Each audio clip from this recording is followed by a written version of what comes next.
Well, more and more, the picture is coming into focus on what will be needed to make sure Indiana's workforce will be ready once the pandemic is over. Many of the jobs that required little training beyond high school before the pandemic are probably gone, perhaps for good. So what is needed to give workers the education, the training needed to meet the economic demands of tomorrow? For some insight, we turn to Vice President of Work and Learning at the Lumina Foundation, Dr. Chauncy Lennon. And Chauncy, welcome to the program. It's great to be here. Well, let's talk about workforce talent. It certainly has been an issue for a long, long time throughout the state here in Indiana, and that's getting the talent that it's needed into specific industries. The pandemic, I think you could argue, is really shining a light, an extra shiny light, if you will, on that challenge. What are the challenges, Chauncy, that we face as a state when it comes to talent and getting the trained workforce needed for business and industry? That's a great question. It's certainly true that the pandemic is accelerating the trends we've been seeing. And I think those trends really point in three important directions about what needs to change and what people need to do differently. The first is thinking about what we need to do in terms of providing educational programs.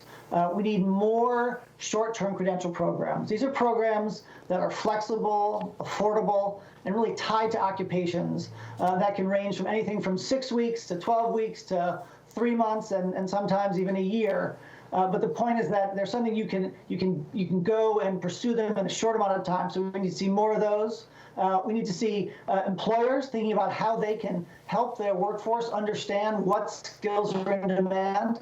Nobody should be going into training hoping that the skills they're learning are valued. They have to know in advance this is what employers are looking for. And then finally, workers themselves have to really understand the importance of training post-high school, the value of retraining. But that's going to involve seeking out information, seeking out the community colleges and other training providers that are offering high-quality programs, and getting to those programs and completing towards the credential. And really, I think, too, underscores the importance of non-degree credentials. You know, the four-year degrees are certainly very important, but these non-degree credentials, associate degrees, and other types of educational opportunities, very important in the process.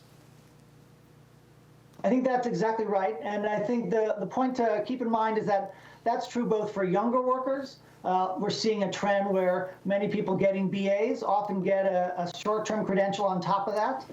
And it's also obviously true for older workers who are finding themselves without a job in an industry they may have been in for years.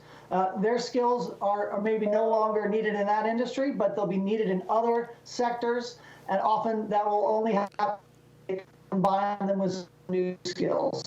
So that these short-term credentials are really the sort of ticket labor market for those who have found themselves suddenly stranded by the pandemic.